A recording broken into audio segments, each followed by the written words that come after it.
Shoutout mga kasolid, inom tayo ng Ovaltine all-in-one. Ayan, 280 pesos and 85 centavos po siya mga kasolid.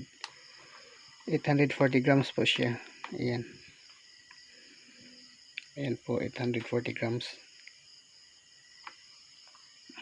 Ayan, marami po siyang nutrients mga kasolid. Ayan po.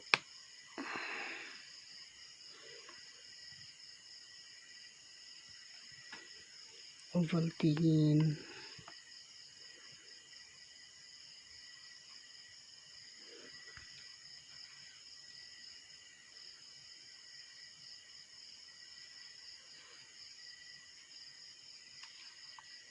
Yan po mga kasolid. Marami po nutrients ang makukuha nito mga kasolid. High in 10 vitamins and minerals, delicious taste, everyday low